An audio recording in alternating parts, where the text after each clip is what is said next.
ભાગને જ્યાં દીકરીના પગલા પડે ચિરાગભાઈ ત્યાં બાપના હુતેલા ભાગ જાગી જાય.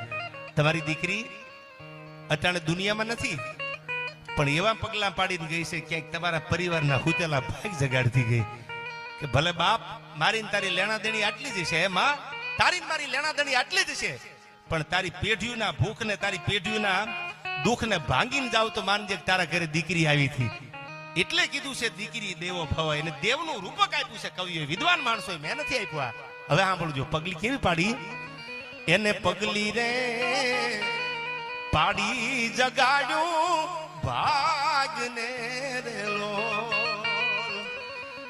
અને લેખમાં એને મારા છે કાયું મેખ જો, લેખમાં એને આ બાપના લેખમાં એને મારા છે કાયું મેખ જો મોગા, એ મારા મોગા મૂલી છે મારી દીકરી રે લોલ, એ મારા મોગા મૂલી છે મારી લાડલી રે લોલ.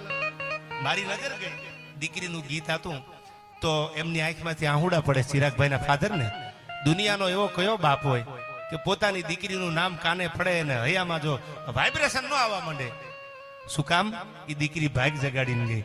ઇતિહાસ એનો પુરાવો છે, હું તમે એના પુરાવા બનશું. દીકરી તો આવીને વહી ગઈ, પણ આવડા મોટા મંડપ, આવડી મોટી ભાગવત સપ્તાહ, આવડા મોટા આયોજન, કેટલાયને જમાડ્યા, કેટલાય હારા કામ કર્યા. એને કદાચ લેણ દેણ આટલી જ માંડી હશે. તારા કાગળના કટકા તણી મારા વિહેગ નો રહી વાત, કદાચ 2-3 વર્ષની, 1 વર્ષની, 2 વર્ષ લેણા દેણે છે, પણ દીકરી એટલું બધી દેતી ગઈ, એટલું બધું દેતી ગઈ કે હું ન ભૂલતો હોઉં તો ચિરાગભાઈ તમે જિંદગી આખી કદાચ એના નામની પાછળ જેટલું પુણ્યદાન કરો, હું કોઈ એટલો વિદ્વાન માણસ નથી કે બોલવું થાય, પણ હું વાંચેલો શાસ્ત્ર વાંચ્યા છે, વડીલો આગળથી, મુરબ્બી આગળથી સાંભળ્યું છે કે આ દીકરીની પાછળ જેટલું કરો, તમે જેટલું કરો એથી ડબલ નો આપે તો બોલવાનું બંધ કરી દેવી. દિવ્ય ચેતના જ્યાં હશે ત્યાંથી ખમકારા કરતી હશે કે મારા બાપ તારું ખૂટવા નહીં દો, તારું ન ખૂટવા દઉં, ભલે દીકરી વહી ગઈ. હવે આ છેલ્લી વાત સાંભળી લેજો, સમજદાર છો એટલે કરું છું. આ વાતો હવે કરવાના ઠેકાણા વી ગયા. ક્યાં વાતો કરવી? કલાકની વાતો અમારે 10 મિનિટમાં પૂરી કરવી પડી. શેડ્યુલ બધાના બીજી થઈ ગયા. બાપની લાશ પડી હતી ચિરાગભાઈ દવાખાનામાં, અને રાતે 12 વાગે આવી ટેક્સી ડ્રાઈવરને જગાડ્યો, થઈ જાવ ઉભા. કા શું થયું? કે મારા બાપની લાશ પડી છે, મારો ભાઈ નથી હકો મારો દુનિયામાં, કાકાનો દીકરો, મામાનો દીકરો મારા બાપની લાશને ઘરે પુગાડે. એટલે ટેક્સી ડ્રાઈવરે કીધું કે આટલું ભાડું થાય કે આવું તમને ભાડું આપી દે, પણ મારા બાપની લાશને ઘરે પુગાડો ને, ડેડ બોડી ઘરે પુગાડી દો ને મારા બાપની. ડ્રાઈવર આવ્યો ટેક્સી વાળો, બે ભેળા થયા, દીકરી અને ટેક્સી ડ્રાઈવર ભેગા થઈ અને ડેડ બોડી વિટોળી દીધી. અને દવાખાનામાંથી રજા લઈ રાતે 11 વાગેલા 12 વાગેલા રતાંગભાઈ એ 12 વાગે પોતાના બાપની ડેડ બોડી ગાડીમાં મૂકી દીધી અને એક અગરબત્તી કરી અને દીકરી બેહી ગઈ પોતાની બાપની માથે, લાશ જે પડી હતી માથે, માથા ઉપર હાથ ફેરવતી હતી. બાપ તો હતો ને દુનિયામાં, માથે આમ હાથના ટેરવા ફેરવતી જાય. મારા બાપ આહુડા પાડતી જાય. આમ થતા 3 કલાક જ્યાં થઈ પોતાનું ગામ આવ્યું. રાતે 3 વાગે સવારમાં વહેલા, અટાણે 4 વાગ્યા, આવા ટાણે ગાડી ગામમાં પૂગી. એટલે ઓલા ટેક્સી ડ્રાઈવરને કીધું ભાઈ તમે થોડી વાર ઉભા રહ્યો ને, દરવાજો બંધ છે, સામું રહ્યું ને અમારું મકાન છે, એ તાળું માર્યું છે, હું બાજુના ઘરેથી ચાવી લઈ આવું અને તમને ખોલી દો, પછી મારા બાપની ડેડ બોડીને મારા ઘરના આંગણા સુધી ઉતારી દો, પછી હું તમને ભાડાના પૈસા દઈ દઉં, પછી તમે છૂટા થઈ જાઓ. દીકરી ઉતરી, ગાડીનો ટેક્સી ડ્રાઈવર તો ગાડીમાં બેઠેલો ચિરાગભાઈ, ઉતરીને ગઈ બીજા ઘરે, પાડોશીના ઘરે. ચાવી ન્યા પડી છે, ત્યાં ગઈ. અડધી કલાક થઈ, કલાક થઈ, દીકરી બારી નો આવી, પાછી નો આવી. એટલે ટેક્સી ડ્રાઈવર મુંજાણો ચાલુ, ગાડીમાં લાશ પડી છે, ડેડ બોડી પડી છે, આ વહી ગઈ, પાછી આવી નહીં, જાવું ક્યાં મારે? ઉતરો ગાડીમાંથી નીચે. હો આ પડજો, બાપના દીકરીના પ્રેમ કેવા હોય, આના પુરાવા ન હોય, આ તો જેને ખબર હોય ને ખબર હોય. અને ઉતરો ભાઈ, ઉતરી અને દરવાજો ખખડાયો, ઘરધણી બહાર નીકળ્યા. એટલે કીધું કે ભાઈ હું ટેક્સી ડ્રાઈવર છું, આ ગાડી લઈને આવ્યો છું, અને મારી આરે એક જો તો આ લાશ તમે ઓળખો છો? એટલે આવીને એને જોયું આમ કે આ તો મારા પાડોશી છે, કે બસ મને આ તમારા ઘર સુધી ખોલો ને, મારે ઉતારવી છે. કોઈ બેન હતા મારી સાથે, એમને કીધું કે હમણાં આવું, પણ ગયા આવ્યા નહીં, કોણ હતા મને ખબર નથી. એટલે દરવાજો ખોલ્યો, 2 જણા પાડોશી અને 2 ભેળા થઈ, ડેડ બોડી, કારણ કે કોઈ હતું નહીં પરિવારમાં, ડેડ બોડી ઉતારી. અને પછી ક્યાં ભાડું લેવાની વાત હતી, પૈસા લેવાની વાત હતી. ડેડ બોડી ઉતારી અને આમ જ્યાં દિવાલે નજર કરી, એક ફોટો જોયો ચિરાગભાઈ, એમાં હુખડનો હાર પહેરાવેલો હતો. અને ફોટો જોઈ અને ટેક્સી ડ્રાઈવર એટલું બોલ્યો કે બાપા બેનનો ફોટો કોનો છે? આ ફોટો છે એ કોણ છે આ ફોટામાં? ત્યારે ઓલા પાડોશીએ કીધું જેની લાશ તમે ઘરે મૂકવા આવ્યા છો ને, જેની ડેડ બોડી તમે ઘરે મૂકવા આવ્યા છો ને, હા, આજથી 10 વર્ષ પહેલા એક ના એક દીકરી બાપને મૂકીને વહી ગઈ હતી. એનો બાપ જીવતો તો, દીકરી નહોતી. એ 10 વર્ષ પહેલા દીકરી વહી ગઈ હતી, બાપ તો આજ વહી ગયો દુનિયા મૂકીને. આજથી 10 વર્ષ પહેલા એની દીકરી ડેડ, એક ને એક દીકરી હતી, દુનિયા મૂકીને વહી ગઈ. આ એનો ફોટો છે. પણ આમ જે આ ફોટા સામું જોયું ચિરાગભાઈ, ત્યાં તો આ માણસ શું બોલ્યો ખબર? ટેક્સી ડ્રાઈવર કે તમે માનો કે ન માનો એ મને ખબર નથી, પણ રાતે 12 વાગે મારી ગાડીનો દરવાજો ખખડાવી અને મને એટલું કીધું કે મારા બાપની ડેડ બોડીને ઘર સુધી મૂકવા આવશો? મેં કીધું કે હા બેન, કે હું તમને જે ભાડું થાય આપી દઈશ, મારા બાપની ડેડ બોડીને ઘર સુધી મૂકી જશો? કે હા, જે પૈસા થાય આપી દઈશ. હું અટાણે 3 વાગે અહીં પૂગ્યો, ગાડીમાં મારી સાથે હતી અને મને ઉતરીને એટલું કીધું કે તમે ઘડીક બેસજો, હું બાજુમાંથી ચાવી લઈ આવું. એ ચાવી લેવા ગઈ. તમે માનો કે ન માનો, ફોટામાં છે ને એ દીકરી આવી હતી, બીજું કોઈ નતું. સાહેબ, દીકરી એવી છે કે બાપની લાશને રજળવા ન દે, ભૂત બનીને પાછી આવે. મારો બાપ જો દુનિયામાં દુખી થાય ને તો ભૂત બની જાવ, પ્રેત બની જાવ અને પાછી આવું. આ દીકરી પાત્ર છે, ઇતિહાસ એનો ગવાહ છે. મારે તમને આ વાત કરી અને પરિવારને પાછી જૂની યાદ તાજી નથી કરાવી, કારણ કે વીતી તો વાત વહી ગઈ. પણ દીકરીની વાત આવી એટલે મને પ્રસંગ યાદ આવ્યો કે ભૂત બનીને પાછી આવી, પણ પોતાના બાપની લાશને હોસ્પિટલમાં ચિરાગભાઈ રજળવા ન દીધી. કે મારા બાપને થોડો રજળવા દઉં, એના ઘર સુધી તો પુગાડવો પડે ને. પોતાના બાપની લાશને ઘર સુધી પુગાડી દીધી. આ દીકરી છે. એટલે આપણા શાસ્ત્રોમાં આપણા વડીલોએ, વિદ્વાન કથાકારોએ, મહાપુરુષોએ કીધું છે કે દીકરી દેવો ભવ. એટલે આજ એ વિનીને, એ દીકરીને હું લાખ લાખ સત વંદન કરું છું કે દીકરીની દિવ્ય આત્મા જ્યાં હશે ત્યાં જગ પરિવાર ઉપર એના આશીર્વાદના ખમકારા હશે. મારા બાપ, મારી વાહે જો તું આટલું બધું કરતો અને તારી ભેળી નો ઉભી રહો તો મારું આવવાનું પરમાણ શું દુનિયામાં કહેવાય. આ દીકરી જેટલો પ્રેમ કોઈ નહીં આપે. સાંભળી લેજો, 5 દીકરામાં કદાચ મા બાપને ભાગલા પાડવા પડે. એક દી મારા ભેળા રહ્યો, 5-15 દી આ ભાઈ ભેળા રહ્યો, પણ દીકરી એવું નથી બોલી કે મારો બાપ કે મારી માં મને મોઘામ પડશે. આ દીકરીઓ છે.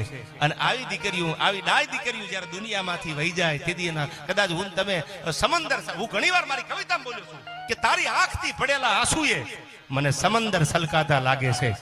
દુનિયામાં વિદ્વાન માણસોએ કીધું છે દરિયા કોઈ દી સલકાય નહીં, જગદીશભાઈ, સમંદર કોઈ દી સલકાય નહીં. પણ તમે જેને પ્રેમ કરતા હોય, એ તમારી બેન હોય, તમારી દીકરી હોય, તમારી માં હોય, આ દુનિયાનું કોઈ પણ પાત્ર તમે પ્રેમ કરતા હોય એની વયું જાય, તમારાથી અળગું થઈ જાય. અને પછી તમારી આંખમાંથી ચિરાગભાઈ આહુડા પડે ને ત્યારે હું એટલું કહું છું, આ મારી લખેલી કવિતા છે. તેથી આહુડાને કોઈ રોકવા વાળો નથી. તેથી સમંદરને સલકાવાનું મન થઈ જાય. તારી આંખથી પડેલા આંસુએ મને સમંદર સલકાતા લાગે છે. પછી તો એમ થાય દરિયો સલકાઈ જવાનો. અરે ઘાયલ દિલડાને પૂછો પ્રેમના ઘા કેટલા ઊંડા લાગે છે. જેને લાગણીના હક પણ જોડ્યા હોય, જેને પ્રેમની હગાઈ કરી હોય, એ બાપને પૂછો જ ખબર પડે દીકરીની વેદના કેવી હોય. દીકરીને પૂછો જ ખબર હોય બાપની. મેં કીધું એમ છેલ્લી વાત કે ભૂત બનીને આવી પણ પોતાના બાપની ડેડ બોડીને દવાખાનામાં, હોસ્પિટલમાં રજળવા ન દીધી. આવો પ્રેમ બાપને ચિરાગભાઈ દુનિયામાં કોણ કરશે દીકરી સિવાય? કોઈ નહીં કરી શકે. કોઈ જન્મવું નથી અને ન ભૂતો અને ભવિષ્યથી કોઈ જન્મવાનું નથી. એક જ પાત્ર બનાવ્યું છે ભગવાને, દીકરી. એક જ એવી છે કે એને પોતાનો બાપ બહુ વાલો છે. અને બાપની સામે કોઈ આંખ લાંબી, બાપની સામે કોઈ આંગળી લાંબી કરે તો સામે ઊભી રહી જાય જગદંબા થઈને કે મારા બાપને કીધું. આવો પ્રેમ દુનિયામાં કોઈ નહીં કરે. એટલે મારે જાજી કઈ વાતો કરીને પાછી જૂની યાદને પણ યાદ આવ્યું એટલે આ પ્રસંગ મેં કીધો કે આટલો પ્રેમ દીકરીઓ બાપને કરે અને બાપ આટલો જ પ્રેમ દીકરીને કરે. અને બાપ કેટલો પ્રેમ કરે એ ચિરાગભાઈ પૂરું પાડી દીધું. આયા તારે તો આ પરિવાર ભૂલી જાય કે બાપા હતું એ બધું હારી ગયા ને મારો ખજાનો બેઠો ખોઈ. પણ પાછું એને ભૂલેનું નથી. મારી દીકરી હતી, ભલે જેટલું લેણું હતું, જેટલી લેણા દેણી એટલું ભેળા રહ્યા, પણ આવડા મોટા કામ એટલા માટે કરે છે. આવા ભાગીરથી જેવા આવડા મોટા કથાના જમણવાર, આ બધું જે સરસ મજાના, શું કામ? કે મારી દીકરીને મોક્ષ મળે, મારી દીકરી પાછી મારા ઘરમાં આવે, મારી દીકરીને આંગણું પાછું સાંભળે. આ તો જેની વીતી હોય ને, જેને ઘા ખાધા હોય ને, એ ફળિયામાં જઈને પૂછો ખબર પડે કે દીકરી વગરનું ફળિયું કેવું લાગે. એટલે આ પરિવારને કાંઈ જાજુ મારે કહેતા નથી, પણ દાદ બાપુની કવિતાથી આ કડી મને યાદ આવે. આ કાળજા કેરો કટકો મારો આ ગાંઠથી છૂટી ગયો. આ કાળજા કેરો કટકો મારો. ચિરાગભાઈ, તમારા આખા પરિવારને જોઈને હું લાખ લાખ સલામ કરું છું કે કદાચ અમે મહેનત કરશું પણ તમને જોયા પછી આવનારી પેઢીને ખબર પડશે કે બાપને દીકરીનો પ્રેમ કેવો હોય, બાપને દીકરીનો પ્રેમ કેવો હોય, દીકરીઓ પ્રત્યે પરિવારનો પ્રેમ કેવો હોય, એ તમારા પરિવારને જોઈને ખબર પડશે કે પ્રેમ આને કહેવાય. આ કાળજા કેરો કટકો મારો ગાંઠથી છૂટી ગયો એ મમતા રૂવે જેમ વેળુમાં મારી મમતા રૂવે આજ જેમ વેળુમાં આજ વીરડો ફૂટી ગયો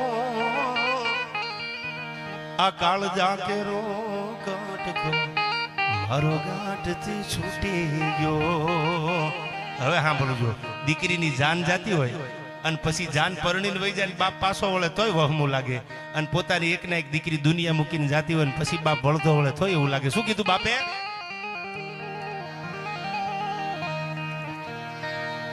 આ ડગલે ડગલે મારગ મારે આજ હો ગાવું નો થાય દીકરી વગર બાપ જ્યારે હાલ્યો આવતો હોય પછી બેકાર લાગે મારી દીકરી વહી ગઈ મારી વચ્ચેથી વહી ગઈ આ ડગલે પગલે મારગ મારે આજ હો ગાવું નો થાય આ ધારથી હેઠી જવું ઉતરી ધીડી આ ધારથી હેઠી એ જવું ઉતરી ધીડી મારો સૂરજ ડૂબી ગયો દીકરી એટલે રથાંગ દાદા બાપનો ઉગતો સૂરજ છે મારો સૂરજ ડૂબી ગયો આ કાળજા કેરો કટકો મારો ગાંઠથી છૂટી ગયો એ મારો ગાંઠથી છૂટી ગયો એટલા માટે આ વાતને આ ગીતને રોકું છું કે આખા પરિવારની આંખમાં હવે આંસુ મારે નથી જોવા કારણ કે એને બહુ આહુડા ફાડ્યા છે ભગવાન કૃષ્ણ જ્યારે ગોકુળ મૂકીને નીકળી ગયા ને રથાંગ દાદા એટલે ઓધવજી ગોતવા આવ્યા અને ઓધવજી ગોતવા આવ્યા એટલે જગદીશભાઈ એને કીધું કે મારા કૃષ્ણને જોયો એટલે રડતી ગોપીઓ બોલી કે હા જોયો અમે ક્યાં જોયો કે આ પાણીનો ધોરિયો પાણીની નીકાળી જાય ને એની બાજુમાં હાલ્યા જાવ કૃષ્ણ તમને મળી જશે ઓધવજી હાલતા થયા બે પાંચ ડગલા હાલ્યા એટલે કીધું ઓધવજી હે ઓધવજી કોણ બોલ્યું ગોકુળની ગોપીઓ કહે છે ઓધવજી સાંભળો શું સાંભળું કે આ પાણીના ધોરિયાની બાજુમાં હાલજો પગ નો દેતા પાણીમાં તમારો પગ પાણીમાં બોલતા નહીં જબોળતા નહીં શું કામ કે કૃષ્ણના વિયોગમાં અમારી આંખમાંથી જે આહુડા પડ્યા ને એ ગોકુળની ગંગા હાલી જાય છે કૃષ્ણ ગયા પછી અમારી વેદના હતી અમારી અંદરથી રહેવાતું નહોતું આંખમાંથી આહુડા પડ્યા એ સામાન્ય પાણી નથી આ ગોકુળની ગંગા હાલી જાય છે એક એક ગોપીઓના નેણેથી પડેલા આહુડાનો આ પાણીનો ધોરિયો છે આમાં પગ નો બોલતા અને સાંભળી લો ઓધવજી કૃષ્ણને ગોપીઓ કહે છે સાંભળજો રી હતી અને કાનુડે શું કામ ગોકુળ મૂકીને વિયો ગયો શું કામ અમને ત્યાગીને વિયો ગયો એટલે ઠબકો દીધો ઓધવજી તમને કૃષ્ણ મળે ને કે હા કે હયા ફૂટાને એટલું કહેજો હયા ફૂટો કીધો હો દ્વારકા વાળાને એ હયા ફૂટાને એટલું કહી દેજો કે તું ગોપીઓને મૂકીને ગયો છો તું ગોકુળ મૂકીને ગયો છો તું ભૂલી ગયો અમે તને નથી ભૂલવાના એ ક્યારેક તમને કૃષ્ણ ભેગો થઈ જાય હયા ફૂટો ભેગો થઈ જાય તો એને કહી દેજો તે ગોકુળ મેલું છે તે ગોપીઓને મૂકી છે અમે નથી ભૂલવાના પણ જોજો ઓધવજી અમારા આંખમાંથી પડેલા આહુડાની આ નદીઓ છે આમાં પગ નો તમે મેલતા આ વાતું આપણી હતી અને ત્યારે છેલ્લે હવે આપણે આ બધા આખા પરિવારને હવે મેં આ ગીત ગાયા મજા આવી બહુ આપણને મજા આવી ગમ્યું પણ મારે એમની આંખમાં આંસુ નથી જોવા એટલે એક બે મારે લોકગીતો અહીંથી ચિરાગભાઈ ગાવા છે કારણ કે વેદના તો તમે તમારા આહુડાથી કેટલીક ઠાલવશો જેથી યાદ તાજી થાય તેથી આંખની પાપણનો પડદો ભીનો થઈ જાય એટલે હવે થોડી વાર તમને મારા ગળાના હમ દઉં છું કે તમારી દીકરી જગદંબા જેવી દીકરી જ્યાં હશે એના ઉપર દ્વારકા વાળાના બધા હાથ હશે અમે ભગવાનને પ્રાર્થના કરી ગાય ભગવાન આવી દીકરીઓ જે ફળિયામાંથી લેણા દેણી પૂરી નથી કરી હોળી એકવાર એવો મોકો આપજો જો કોક દી કાં પેઢીઓએ હારા કામ કર્યા હોય અને કોક દી કોકની સામે નજર મીઠી કરી હોય તો વળી પાછું આ ફળિયામાં ઉતરવાનો મોકો એને આપજે મારા દ્વારકા વાળા કે હેત પાછું બાપ પૂરું કરીએ કે બાપને દીકરીનો પ્રેમનું હેત જે અધૂરું રહી ગયું એ સપનું પાછું પૂરું આ ફળિયામાં થાય એટલે હવે થોડી વાર મને થોડું મારા ગીત આરે રમજો એટલે મને મજા આવે કારણ કે હું નથી ઈચ્છતો કે તમારી આંખમાં વધારે આહુડા જોઈએ કોઈ એટલા માટે દ્વારકા વાળાને રથાંગ દાદા એકાદ બે કડીમાં છેલ્લે યાદ કરીને મારા શબ્દોને વિરાંગ કારણ કે મને હવાર સુધી બોલવાનું કહેશું તો મજા આવે આ માહોલ એવો છે આ પરિવાર એવો છે આ પ્રસંગ એવો છે પણ કેવા લોકગીતો હતા આપણા અને હવે 10-15 મિનિટ માટે ખાલી રમજો આળા કરતા નહીં અને જુવાન છો બધા હજી ક્યાં પગે થાકી ગયા છો આપણને એમ થાય કે હવે નથી રમવું એ કાન તારી રે એ મોરલી મેં તો મોઈને હા કેવા લોકગીતો આપણા હતા એક એક લોકગીતો આપણે એક એક બબે કડી સંભળાવું અહીંથી કે ચાંદો ઉગ્યો ચોકમાં ઘાયા એ ઘાયલ ચાંદો ઉગ્યો ચોકમાં અરે હે લેરીડા હે લેરીડા હરણું યાથમી રે અલાર સેન માયર જણિયા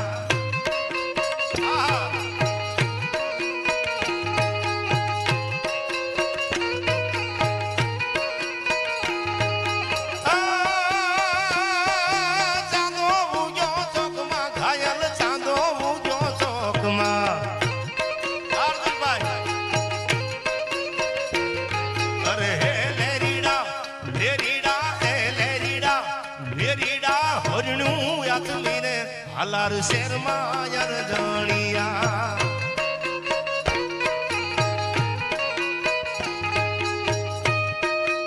આદક્ષ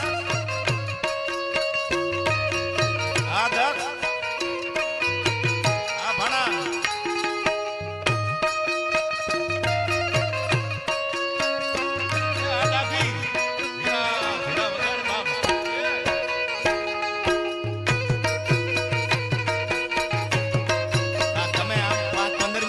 રમત મને મજા આવશે હા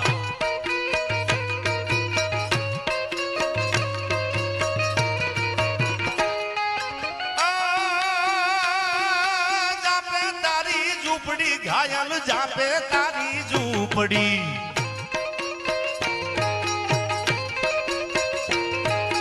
જાપે તારી ઝૂંપડી ઘાયલ જાપે તારી ઝૂંપડી